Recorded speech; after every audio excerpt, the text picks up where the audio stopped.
জাতীয় নাগরিক party NCP নেতাকর্মীদের ওপর হামলার ঘটনায় রণক্ষেত্রে পরিণত হয়েছে গোপালগঞ্জ। স্থানীয় পৌর পার্কে সমাবেশ শেষে ফরিদপুরে যাওয়ার সময় কেন্দ্রীয় নেতাকর্মীদের গাড়ি বহরে দেশীয় অস্ত্র নিয়ে হামলা চালায় নিষিদ্ধ সংগঠন আওয়ামী লীগ ও ছাত্রলীগ নেতাকর্মীরা। হামলায় সাংবাদিক ও পুলিশ সহ বেশ কয়েকজন আহত হয়েছেন। পরিস্থিতি নিয়ন্ত্রণে জেলায় ১৪৪ ধারা জারি করেছে প্রশাসন। মাসুদ পারভেজের প্রতিবেদন, জানাচ্ছেন মোহাম্মদ ওয়ালিউল্লাহ।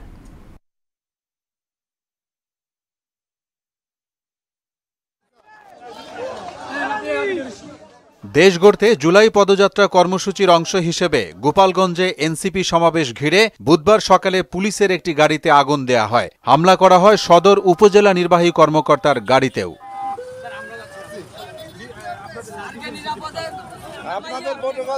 এরপর পৌর পার্ক এলাকায় সমাবেশ শুরুর আগে আচমকা কয়েকজন এসে জয় বাংলা স্লোগান দিয়ে মঞ্চে থাকা সাউন্ড বক্স, মাইক ও চেয়ার ভাঙচুর করেন এবং উপস্থিত এনসিপির নেতাকর্মীদের ধাওয়া দেন।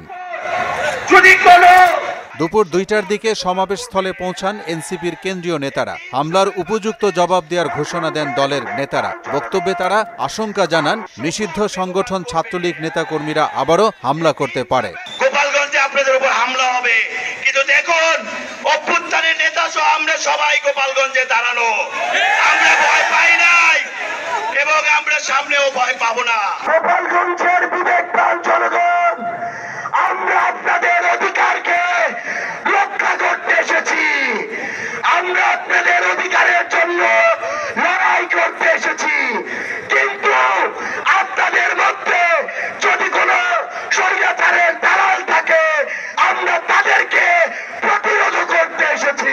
সমাবেশ শেষে ফরিদপুরের দিকে রওনা দিলে এনসিপি নেতাদের আশঙ্কাই সত্যি হয়। চৌরঙ্গি মোড় এলাকায় তাদের উপর হামলা চালায় ছাত্রলীগ নেতাকর্মীরা। ককটেল বিস্ফোরণ ও ইট পাটকেল ছুটতে থাকলে পুরো এলাকায় ভীতি ছড়িয়ে পড়ে। পুলিশ বাধা দিতে গেলে দুপক্ষের মধ্যে শুরু হয় সংঘর্ষ ও পাল্টাপাল্টি ইট পাটকেল নিক্ষেপ।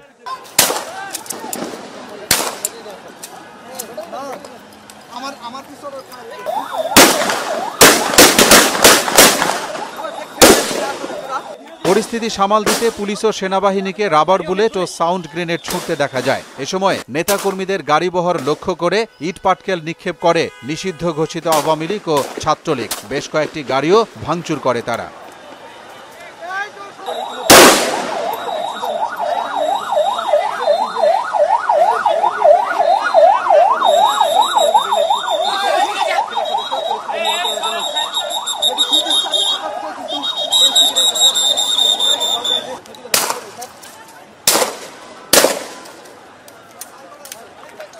হামলা থেকে বাঁচতে পুলিশ সুপার কার্যালয়ে আশ্রয় নেন জাতীয় নাগরিক পার্টির নেতারা। পরিস্থিতি নিয়ন্ত্রণে জেলায় ১৪৪ ধারা জারি করেছে প্রশাসন। মোহাম্মদ ওয়ালিউল্লাহ, মোহনা সংবাদ।